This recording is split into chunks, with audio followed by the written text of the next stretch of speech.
영광의 그날이 오면 온 천지 더욱 환하리. 인치는 천사의 사명이 이루어지는 그날부터 주의 백성 구하러 영광의 왕 오실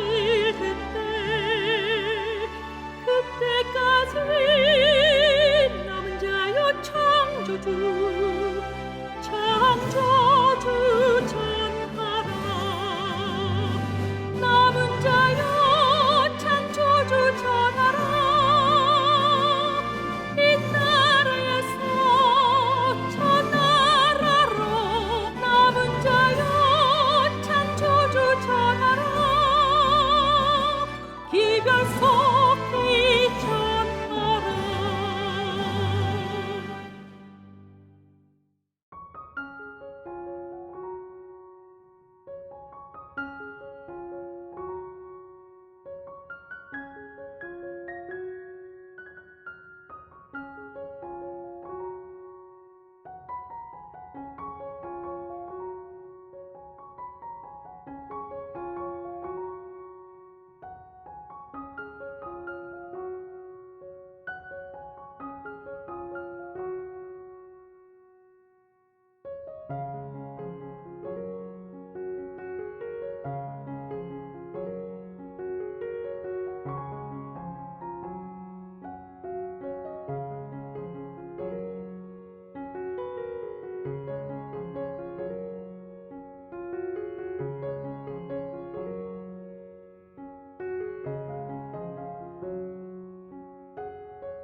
오늘도 우리 오픈 채팅방에 올라와 있는 글들을 몇 분들의 글들을 읽어드릴게요.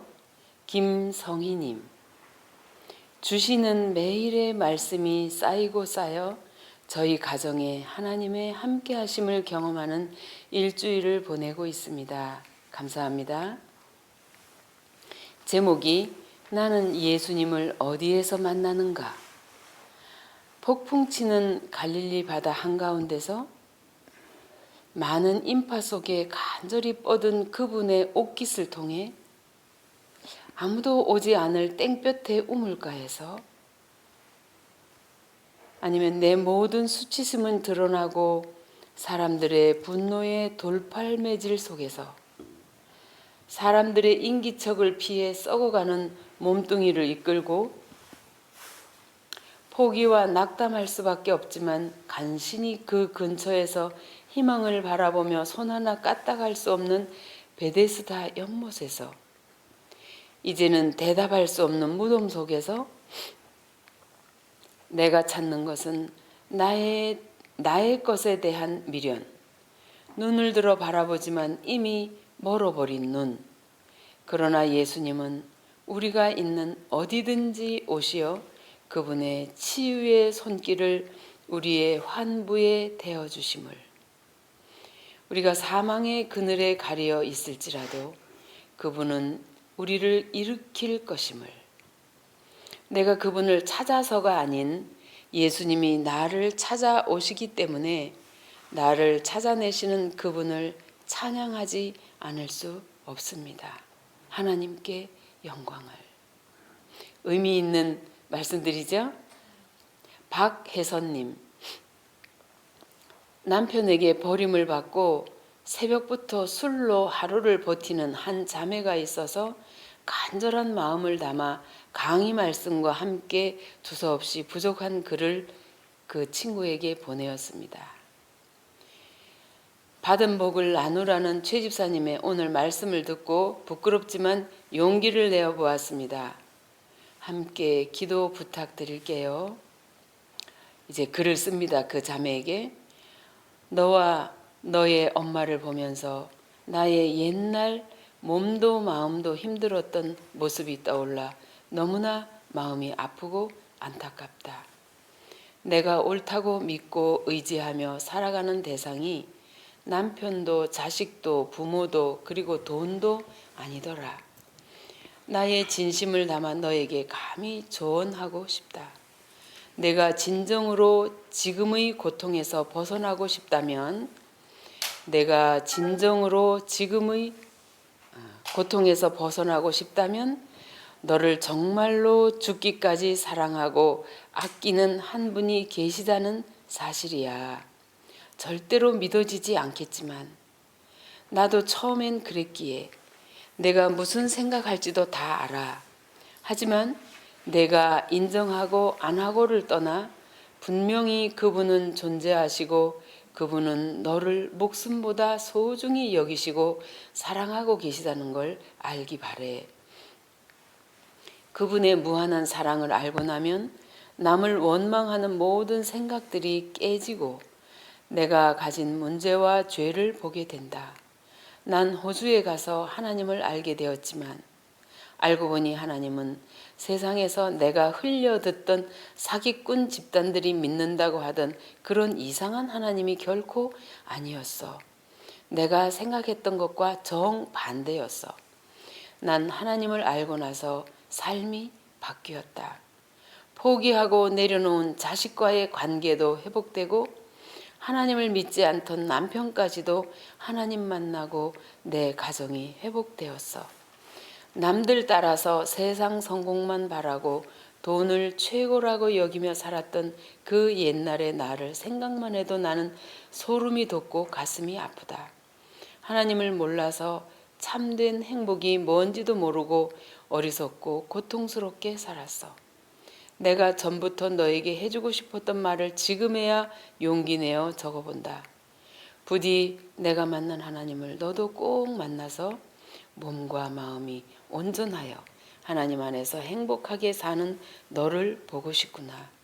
너의 모든 문제를 해결할 수 있는 하나님을 꼭 만나고 경험하기를 소망한다. 이 글에 댓글이 올라왔어요. 이남미님, 귀한 마음의 간증이 참으로 그분에게 큰 힘이 되어 주시리라 생각해요. 가장 큰 상처를 받고 슬픔에 빠져 있는 그 영혼이 꼭 빛 대신 예수님을 만나서 다시 일어나게 되리라 믿어요. 두세 사람이 있는 곳에 나도 너희와 함께 하리라 하신 우리 주님께서 이 방에 함께 하심을 믿고 감사드립니다. 그 주님께서 불쌍히 여기셔서 우리의 기도를 꼭 응답해 주시리라 믿습니다. 송윤아님, 박혜선님의 글을 보고 오래전부터 알고 지내던 자매 생각이 납니다. 그 전부터 그랬지만 남편과 헤어지고 늘 술로 사는 생활이 못마땅해 감히 죄인이 죄인을 야단을 쳤습니다.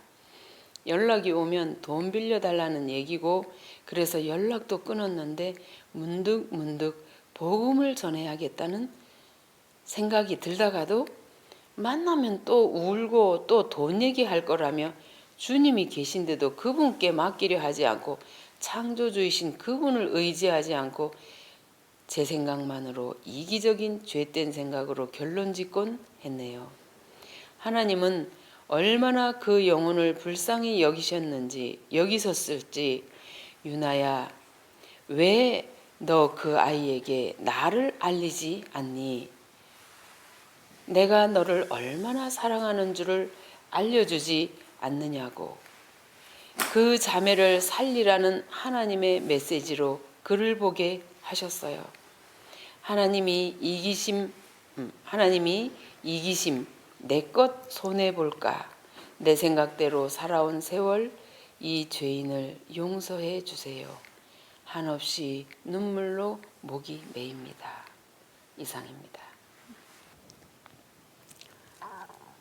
우리 여기 단톡방에 들어와서 이 말씀 나누는 분들의 글을 들어보면 하루하루 제가 그날 이걸 지금 듣고 있는데 참 좋은 글들이 많이 올라오고 있고 저런 신앙 고백이나 감동은 육의 사람들이 잘 느낄 수 없는 정말 그 가슴이 예수님과 하나가 되었을 때에 죄로부터 빠져나오고 싶고 갈등하고 또 정말 예수님 따라가고 싶은 그런 갈망 속에서 나오는 이런 감정들 많이 올려주셔서 참 감사합니다.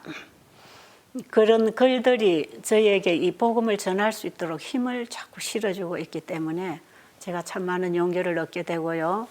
여러분들은 제 눈앞에 보이지 않은 청중이지만 그 글들을 올려주시는 분들의 그 가슴을 생각하면서 제가 말씀을 전할 수 있어서 참 좋습니다. 지금 어떤 분이 내가 어디서 예수님을 만날 수 있을까? 우리가 다 그런 고민 좀 해보십니까?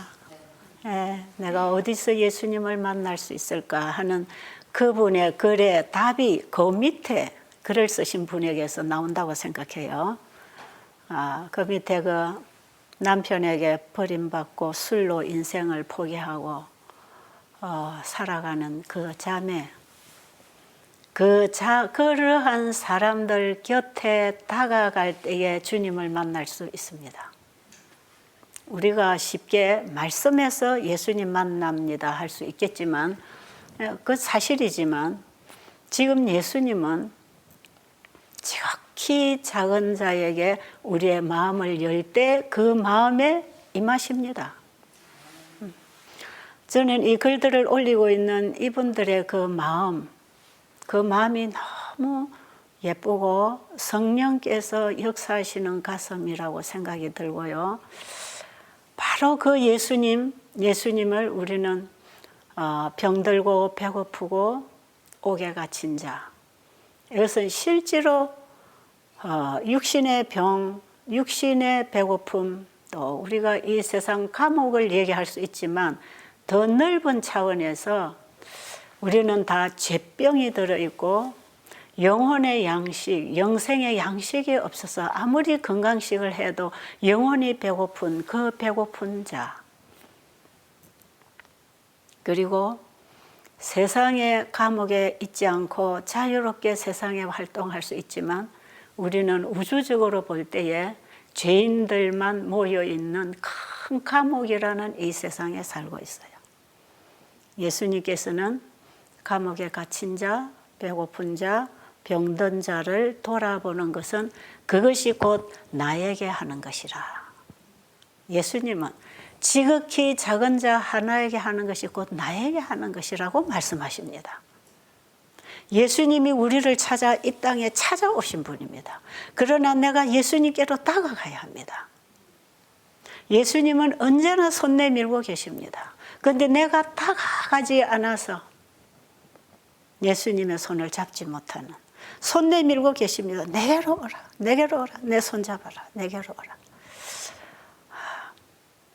우리가 말씀에서 설교를 들으면서 천년계를 통해서 여러 가지 하나님의 창조물을 바라보면서 그 사랑을 경험하면서 우리가 믿음으로 보이지 않는 하나님을 보이는 하나님처럼 믿을 수 있고 2000년 전에 이 땅에 오신 예수님 우리가 말씀을 통해서 읽고 들을 때에 내가 보지 못했지만 보이는 것처럼 믿음으로 보고 그분을 마음에 영접할 수 있겠지만 오늘 아침에 지극히 작은 자 그 하나에게 다가갈 때 그 영혼의 필요를 위해서 우리의 마음을 열 때 그 영혼에게 동정심과 관심과 애정을 가지고 불쌍히 여기는 마음으로 다가가는 그 열린 마음에 주님이 임하십니다.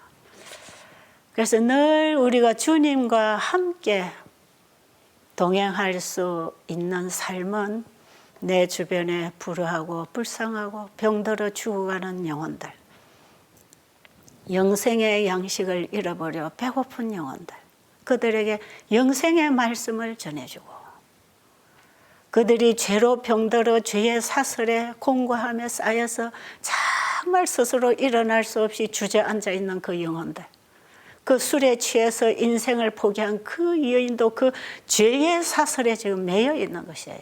그런 영혼들. 우리가 다 죄병에 걸려 있고 배고픈 굶주리고 옥에 갇힌 자들입니다. 이런 분들이 우리 주변에 지금 얼마든지 있습니다. 그들을 만나기 위해서, 그들을 도와주기 위해서 우리의 마음을 열고 우리의 손을 펼 때에 주님이 거기에 함께 하십니다. 그 일을 하도록 주님께서는 사랑으로 우리의 마음을 밀어주십니다. 우리를 그렇게 인도하시는 분도 성령이시지만 그 영혼을 향하여 우리의 몸과 마음과 물질과 시간이 들여질 때에 거기에 성령께서 함께 하셔요. 그 힘이 와야 봉사를 할 수 있는 것이에요. 예수님이 내 마음에 영접되면 예수님의 마음을 가지고 세상을 볼 때 이것은 참 쉬워집니다. 쉬워져요. 그 예수님이 주시는 힘이어야 할 수 있다는 거죠. 자, 우리는 이제 안식일 날 7번째 강의 나갔고요. 일요일 날 8번째 요리 강의가 나갔고요. 오늘은 이제 9번째 시간. 제가 지난 안식일 날 7번째 강의에서 파킨슨 환자가 마음의 결심하고 믿음으로 순종으로 일어나는 순간에 그가 그럴 수 있었던 그 얘기를 여러분에게 전해드렸어요. 그런데 이런 일은 자주 일어납니다. 자주 있는 일이에요.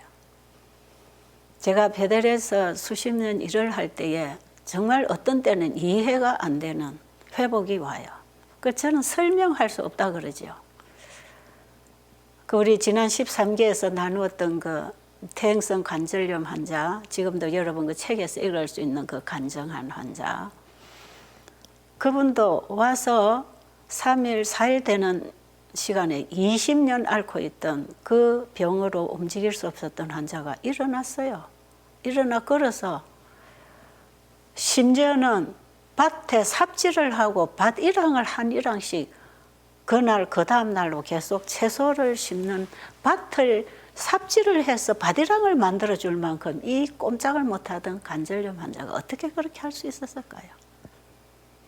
저는 그분이 그 회복을 하면서 그 다음 날로 바로 간증을 하게 됐는데, 제가 그 간증을 들으면서 지금 그분의 동생이 여기 와 있네요. 그분을 배달로 인도했던 동생 지금 여기 우리 집에 어제 요리 강의 찍느라고 왔는데,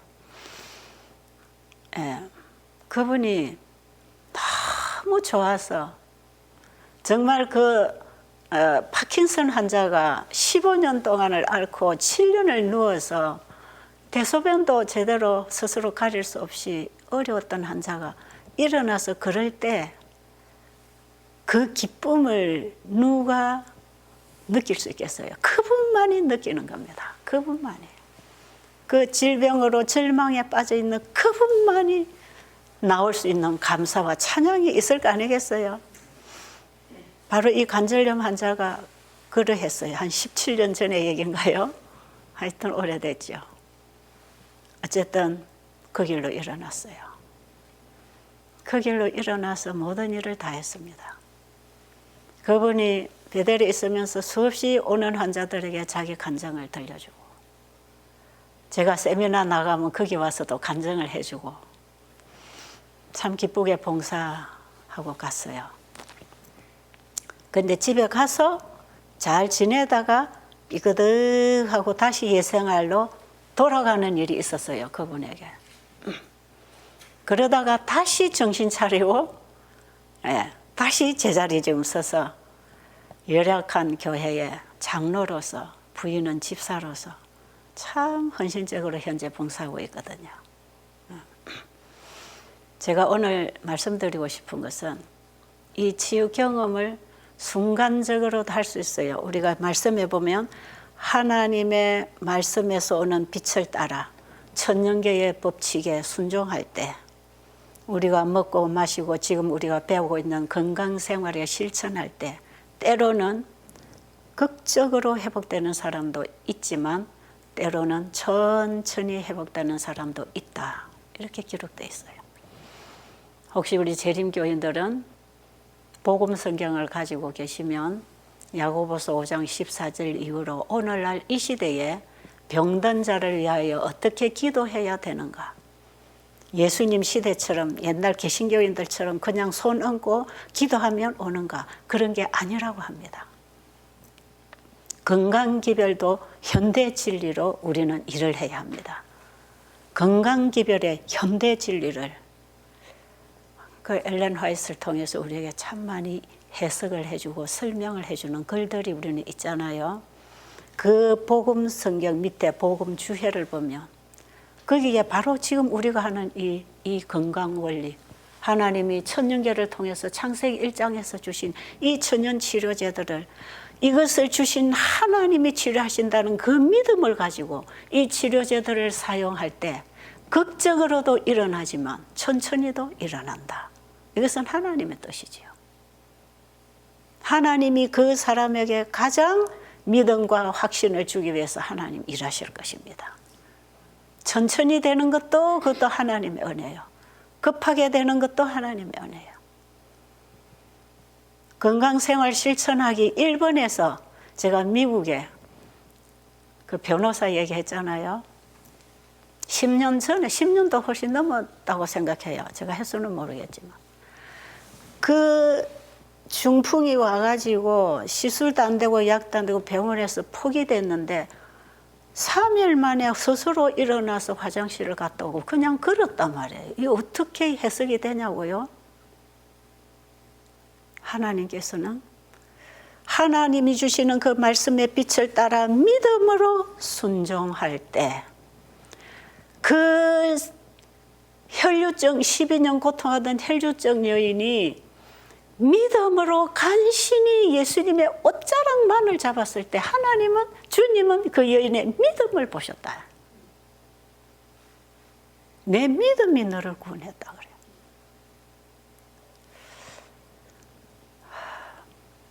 예수님은 38년 된 중풍병자를 베데스다 연못가에서 일어나 걸어가라고 말씀하실 때 그 환자가 걸어갔어요. 그 말씀을 믿음으로 받았을 때 일어나려고 했기 때문에 일어났다 이 말이에요. 그 말씀이 주는 말씀을 받아들일 때 그 말씀대로 하려고 순종하려고 할 때 일어나졌다 이 말이에요. 그리고 걸어갔다 이 말이에요. 여러분 제가 이런 부분을 계속 지금 강조하는 이유가 있습니다. 우리가 거듭나는 것도 마찬가지예요. 이 거듭나는 칭의의 경험은 순간에 주님의 보혈의 피를 의지하고 그 주님을 믿음으로 붙잡는 순간에 우리의 마음에 주님이 임하십니다. 그 거듭나고 칭의받는 것이에요. 자, 그런데 보세요. 예수님께서 그 베데스다 연못가에 38년 된 중풍병자 치료하신 다음에 그날이 안식일이었잖아요. 그 바리새인들의 논란이 있을 걸 아셨기 때문에 피해버렸어요. 그냥 피해버렸어요. 누가 고쳐줬는지 이 환자도 모릅니다. 누군가가 와서 일어나 걸어가라 해서 걸어온 것뿐이에요. 그런데 그 말씀하신 분은 거기 계시지 않았어요.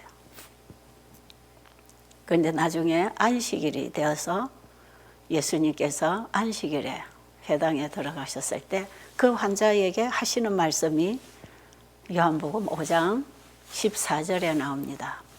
뭐라고 하십니까? 다시는 더 나쁜 것이 생기지 않도록 뭐 하지 말라? 죄를 범하지 말라. 이 당부를 하시죠. 자, 그러면 이 환자가 이렇게 오랜 세월 병을 앓고 있었던 거, 병의 원인이 뭐라는 것입니까? 죄라는 것을 가르쳐 주십니다. 거기서. 고쳐놓고 가르치시는 분이에요. 우리도 예수님 만나고 우리의 심령이 거듭날 때부터 예수 안에 있는 진리로 가르침을 받게 되는 것입니다. 이 거듭나는 경험이 없으면 진리를 배울 수가 없습니다.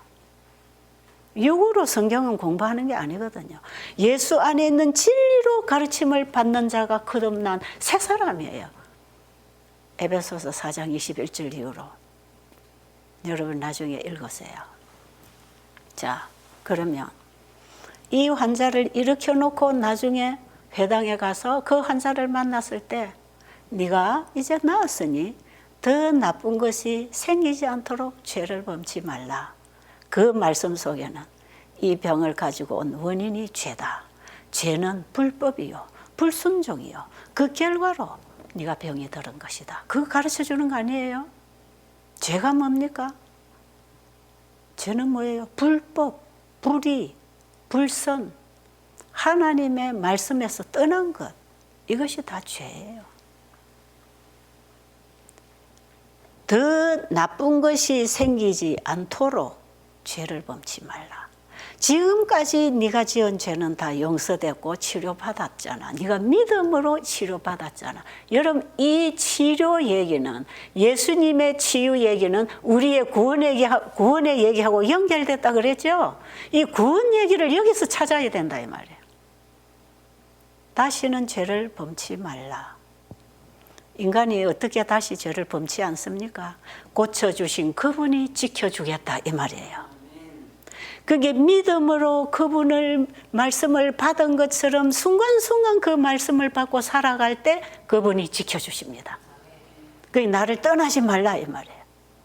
불법을 행하지 말라 이 말이에요. 여러분, 하나님의 치유를 경험하신 분들, 저는 이번에 이 세미나를 통해서 많은 분들에게 이런 하나님의 치유의 역사를 경험하게 될 것을 믿습니다. 왜요? 믿음으로 붙잡고 일어나면 하나님 해주신다고 했잖아요. 그런데 그런 분에게 주님이 어떻게 당부하십니까? 더 나빠지지 않도록. 네가 끊임없이 회복하고 건강하게 살기 위해서는 끊임없이 이 법대로 살아라. 믿음으로 살아라. 자, 바꾸어 말하면 여러분이 하나님의 치유를 믿고 하나님이 주신 건강 법칙을 받아들이고 지금까지 살아와서 먹고 살던 모든 것들을 끊어버리고 하나님이 먹으라고 하는 깨끗한 물을 마시고 햇볕을 보고 하나님이 주신 식물을 먹고 믿음으로 일어났다면 계속해서 그렇게 살아라. 그거예요. 그게 중요합니다. 그래서 늘 제가 그러죠. 병이라고 하는 것은 완치도 불치도 없다. 언제든지 우리가 어떻게 살아가느냐에 따라서 이 몸은 크게 반응하고 따라갈 것이기 때문에 우리가 믿음으로 말씀을 따라 살아갈 때는 살아가는 동안에 건강을 누릴 수 있는 것이다.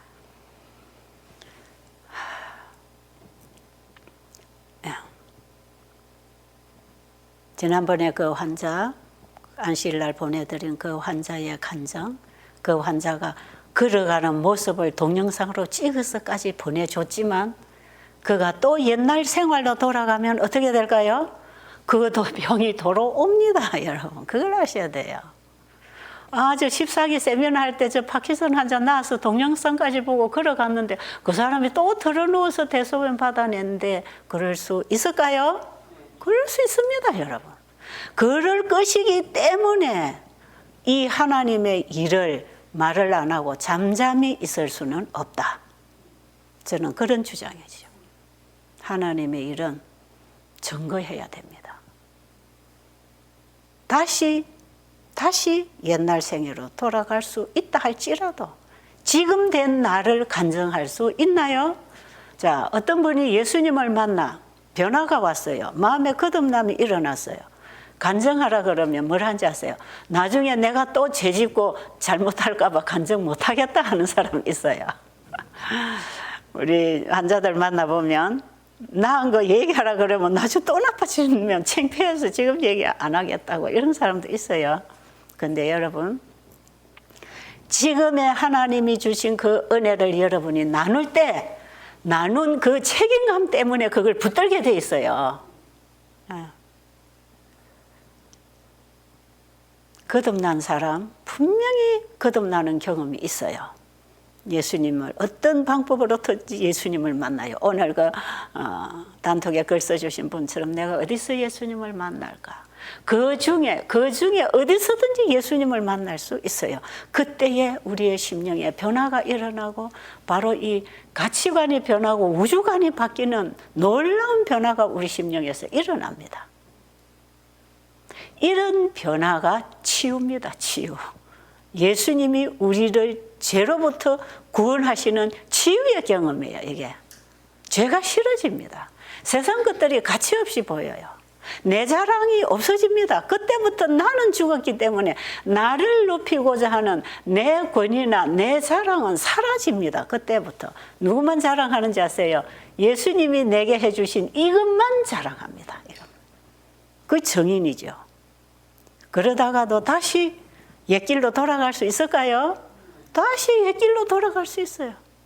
그래서 신앙 간증 뜨겁게 하고 많은 사람들에게 감동을 주어서 많은 사람들이 그의 감화를 받고 예수님께로 다가오는 영혼들은 많았을지라도 자신은 자신이 경험한 구원을 잃어버릴 수 있어. 그러니까 예수님이 다시는 더 나쁜 것이 생기지 않도록 죄를 범치 말라고 하는 이 말씀에는 꼭 환자 고쳐준 이후에 환자에게만 주시는 말씀이 아니고 예수 그리스도를 영접하고 거듭난 하나님의 모든 자녀들에게 주시는 말씀입니다. 이거 우리 경험해보면 알잖아요. 저는 정확하게 36년, 37년 전, 36년 전 제가 그 예수님 제 기도방에서 이사야 53장을 읽으면서 십자가로부터 오는 그 구원의 빛을 제가 받고 제가 세상 것을 다 내려놓고 그 예수님 딱 붙잡는 경험하고 그 주님의 안에서 배우는 말씀이 그 사랑의 힘이 영혼을 사랑하고 이웃을 위해서 봉사할 수 있도록 가벼운 멍에를 메워주셨다 이 말이에요. 가벼웠어요. 그런데 여러분 제가 그 뒤에 한 번도 쓰러지지 않았을까요? 수없이 쓰러지고 일어나고 쓰러지고. 그래서 저는 7번 넘어져도 8번째 일어나는 게 의인이다. 저는 그 말씀에 용기를 얻었어요. 이 강의를 듣고 계시는 분들도 이런 경험들이 다 자신의 경험이 되어서 아마 지금 좌절하고 있는 분도 계실 것입니다. 그러나 다시 일어나라. 지금도 예수님의 십자가 보혈의 피는 우리를 위해서 중보하고 계시니까 그 예수님의 중보가 우리를 다시 일으키십니다. 다시 일어나게 됩니다.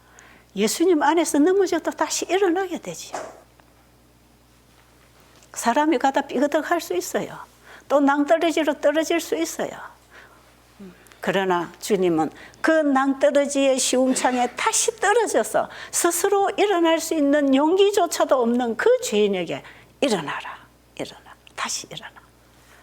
네가 7번 넘어져도 하는 것은 네가 완전하게 넘어져서 이제는 희망을 다 잃었다 할지라도 8번째 다시 일어나라, 다시 일어나. 내가 손잡아 줄게, 일어나라. 그 주님의 음성을 여러분 오늘 듣게 되시기 바랍니다. 정말 우리 주님 좋으시지요? 좋으십니까?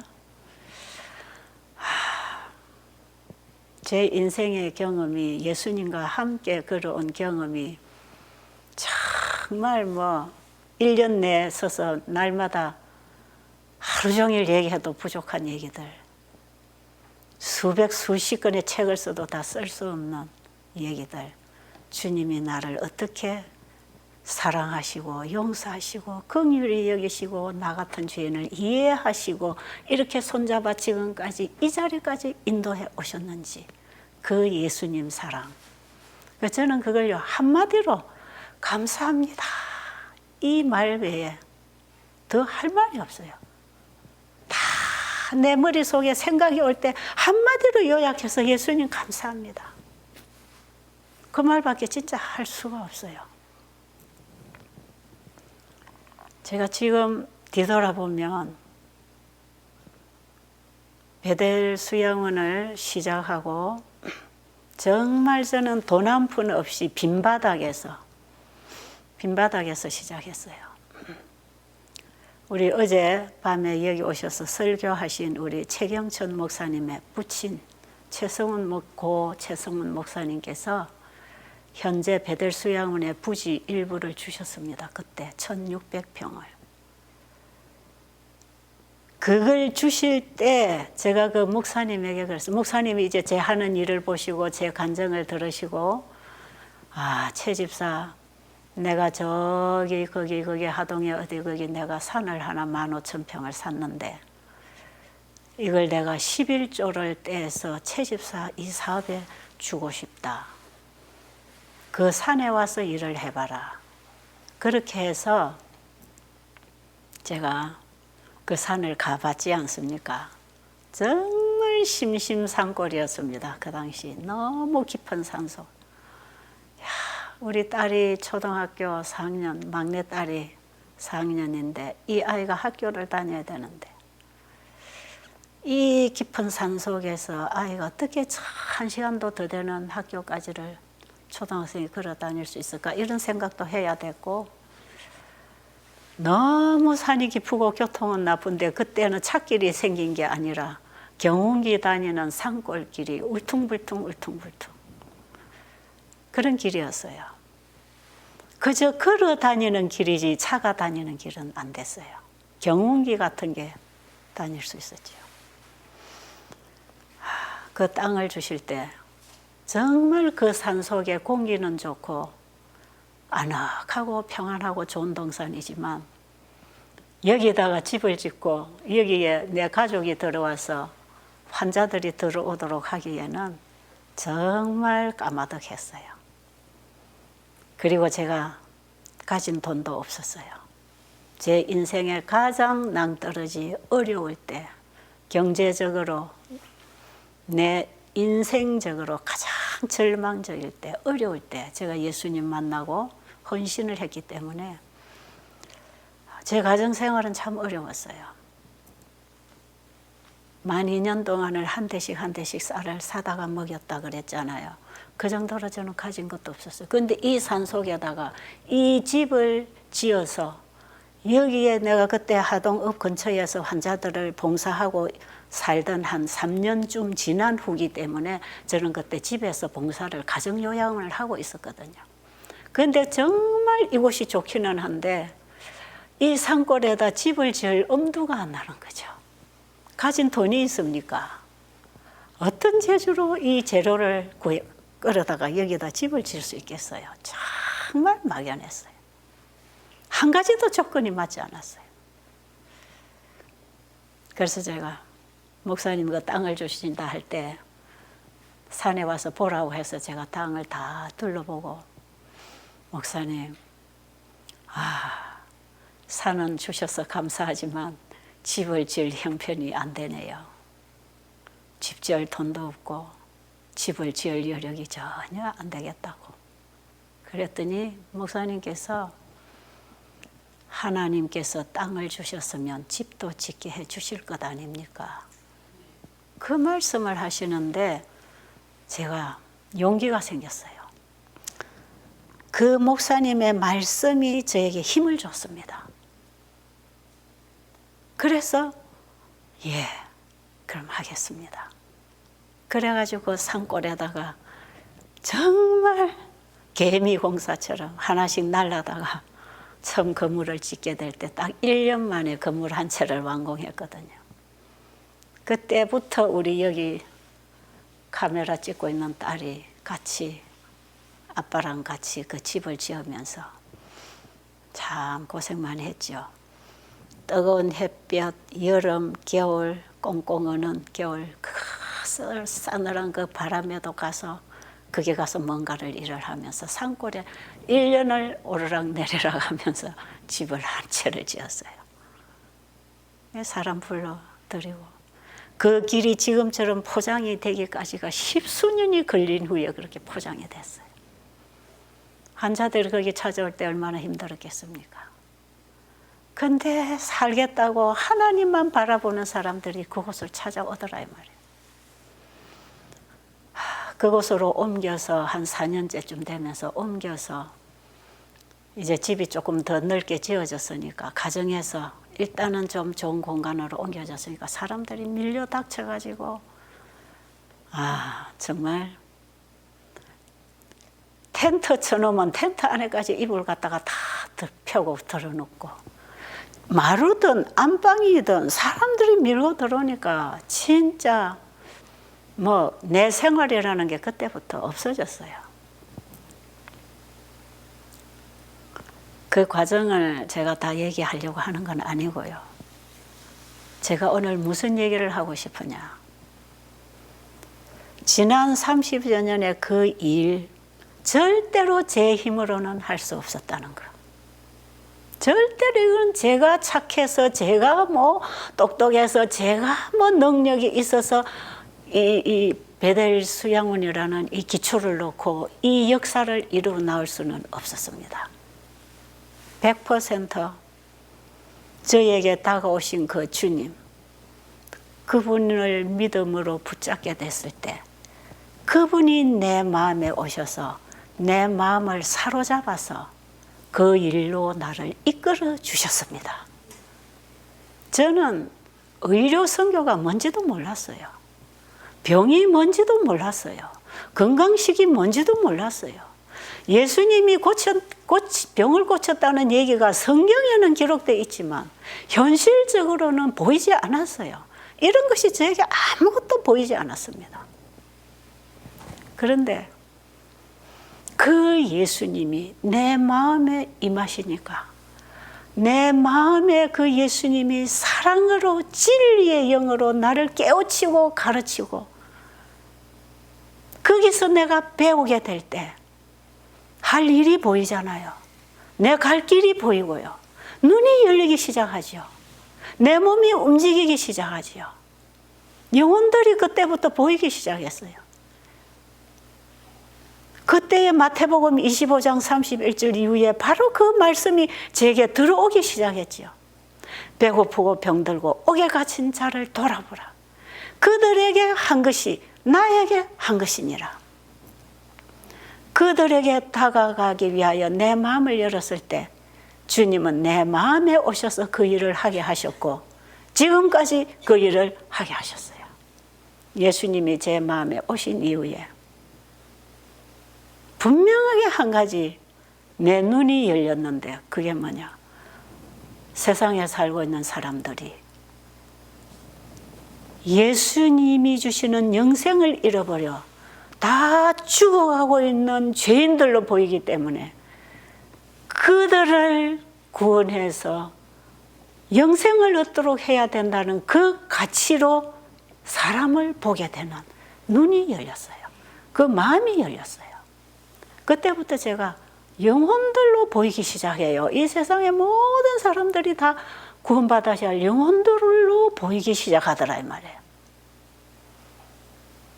그러니까 누구든지 만나면 저분에게 예수님을 전해줘야지. 예수님을 전해줘요. 그때부터는요. 이 세상 사람들을 보면 다 복음을 전해주고 싶은 거예요. 이 눈이 열릴 수 있었던 것은 주님의 사랑이, 그 주님이 내 안에 사랑으로 내 가슴 속에 임했을 때 그분이 열어주신 눈입니다. 안약을 사서 보게 하라. 라오디게아 교회에 보내는 기별의 계시록 3장에 안약을 발라주셨습니다. 예수님의 사랑이 내 눈에 안약을 발라서 이 세상에 죽어가는 영혼을 보게 하셨어요. 물론 내 속에 죄도 보여주십니다. 분명히 그분은 내 속에 죄를 보여주셔서 끊임없이 내 자신을 포기하고 예수님만 붙잡을 수 있도록 해주시는 분이에요. 이런 모든 일을 하시는 분이지만 제게 크게 변화가 온 것은 이 사람들이 다 영혼으로 보이기 때문에 그때부터 내 자신도 내 가족도 두 번째였어요. 그 영혼들을 어떻게 하면 예수님께로 인도할까? 그 생각밖에 안 하니까 방이 없어가지고 내 안방에까지 환자가 들어와서 이불 깔고 같이 자야 되는 이런 상황들이 생기고 마루에도 그냥 환자들이 이불을 깔고 누워야 되겠다고 들어오는 이런 상황에서도 그것이 불편하지 않고 귀찮아지 않고 짜증스럽지 않고 그저 그 영혼들에게 복음을 전해줘야 된다는 것 때문에 이것이 너무 즐겁더라 이 말이에요. 진짜 제가 늘 간증할 때 한 번씩 얘기하지만 내일 먹을 양식이 떨어질 때 많았어요. 근데 환자들이 와서 하루 이틀씩 금식하는 사람들이 있으니까 양식이 훨씬 작게 듭니다.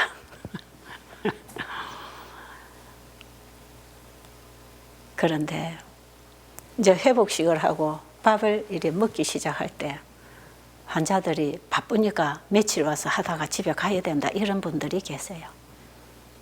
근데 이분이 와서 3일밖에 안 됐는데 혹은 일주일밖에 안 됐는데 집으로 간다 그래요. 그럼 저는 자꾸 붙잡아요. 아직 안 돼요. 금식하고 가는 사람은 회복식하고 가세요. 회복식하고 가는 사람은 이제는 몸을 회복하고 가야 됩니다. 집에 가면 안 됩니다. 그런데 실제로 이 사람들을 먹일 양식이 제게 충분하게 준비되어 있지 않았어요. 그런데 먹을 것도 제대로 준비가 안 됐는데 가는 사람을 하루라도 더 붙잡아 놓으려고 제가 애를 쓰는 거예요. 왜요? 아직 이분이 예수님을 모른다 이 말이에요. 여기 와서 일주일이 지나고 열흘이 지나도 아직 이분이 마음이 열리지 않고 예수님을 붙잡지 못하고 그냥 돌아가는 거예요. 그래서 저를 하루라도 붙잡아 놓는, 하루라도 붙잡아 놓고 예수님을 가르쳐 주려고. 복음을 가지고 그 복음을 주려고 할 때 영혼을 붙들게 되는 것입니다. 그래서 내 집에 수많은 환자들이 함께 먹고 자지만 그 복음을 줘야 되는, 내가 가지고 있는 이 보화를 나누어 줘야 될 사람들이기 때문에 받아 가지고 가라 이 말이에요. 받아 가지고 가야지. 왜 여기까지 왔다 그냥 가려고 하느냐. 죽어가는 사람이 지금 숨이 헐떡거리고 있는데도 이거 가지고 가라고 저는 거기 임종 준비를 시키고 있는 거야. 그런 눈을 하나님이 열어주십니다. 그래서 이 일은 내 힘으로 하는 일이 아니에요.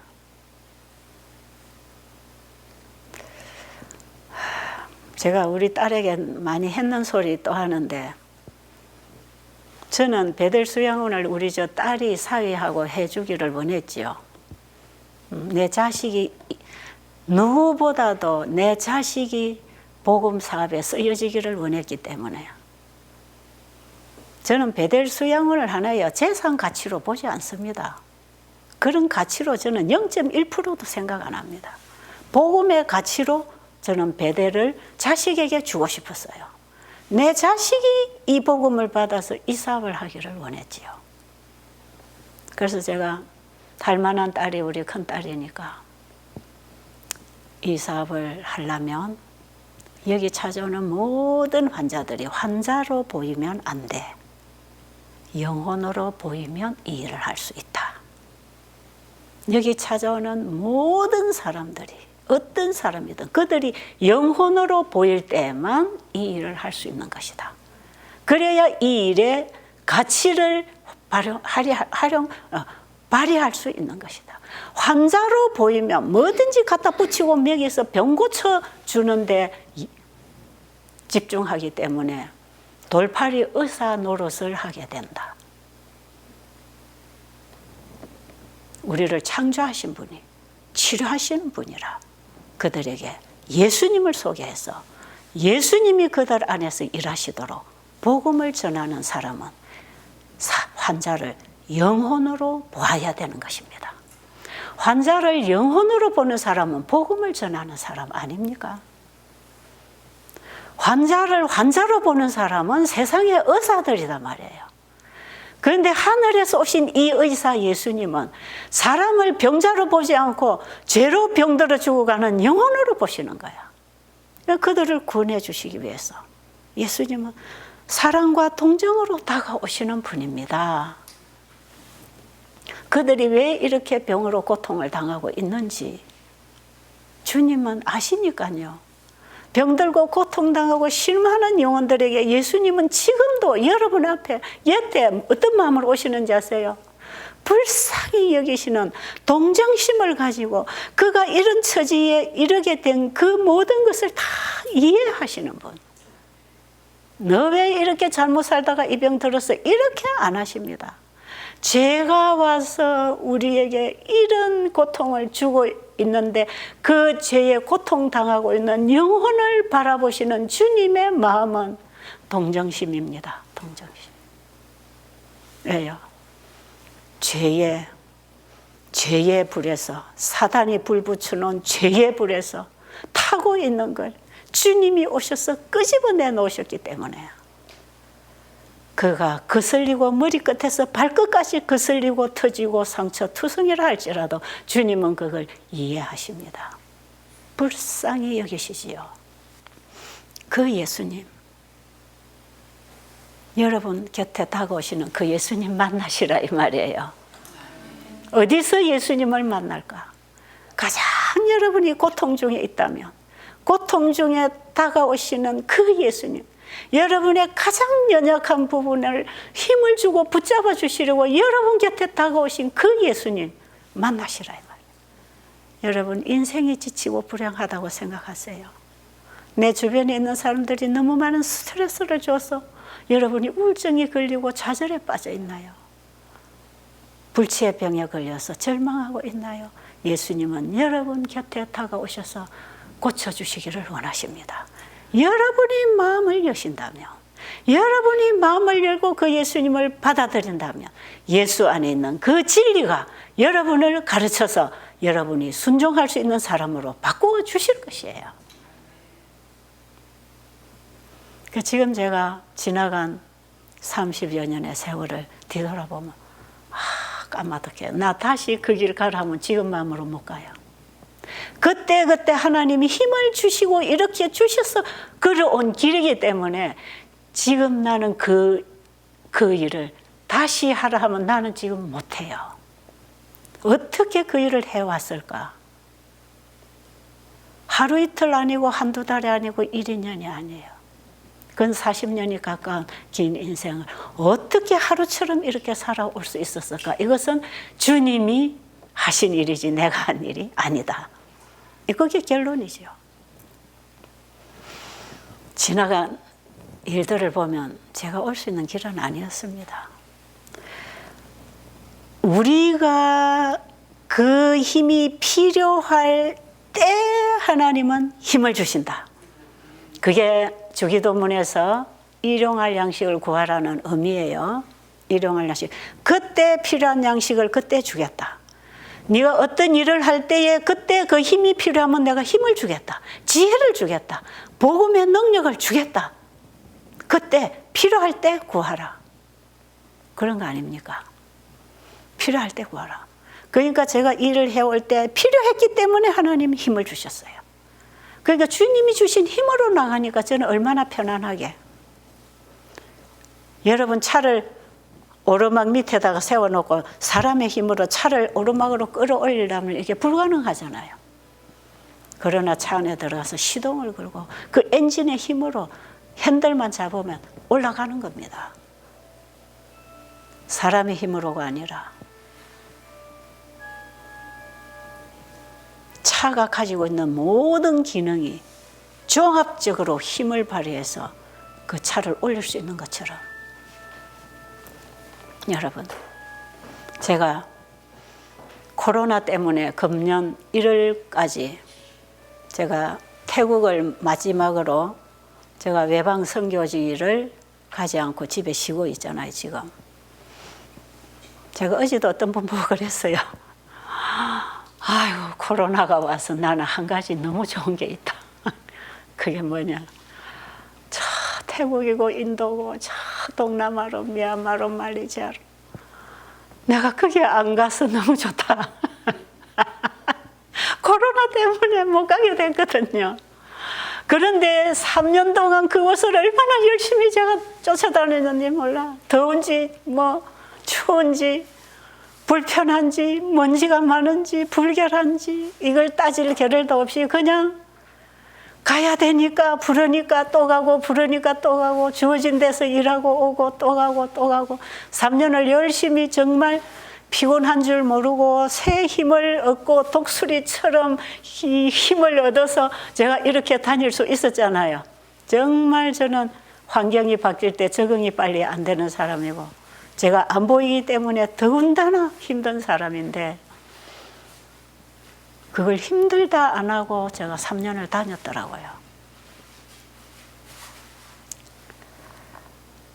지금 제가 가만 생각하면 그 다닌 것도 내 힘으로 다닌 건 절대로 아니다.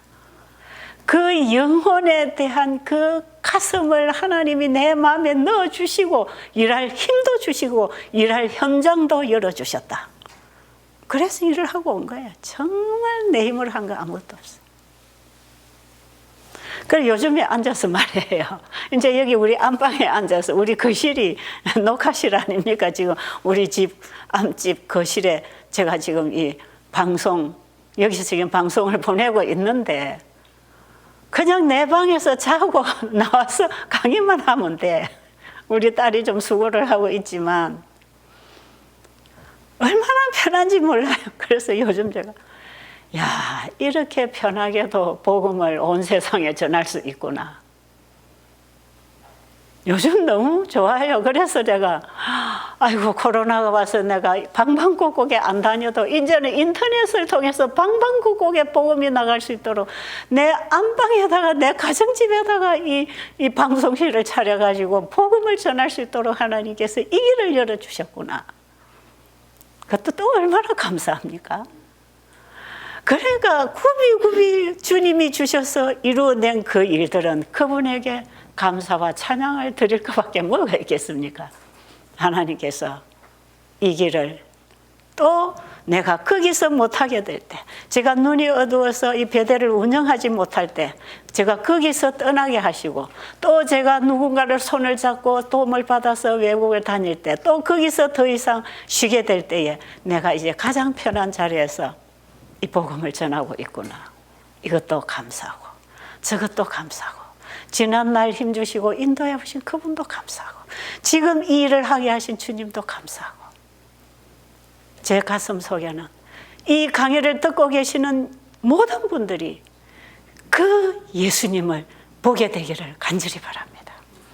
그 예수님 보게 되면 그분을 사랑하지 않을 수 없습니다. 그분을 어찌 믿지 않고 나를 드리지 않고 살 수 있겠습니까?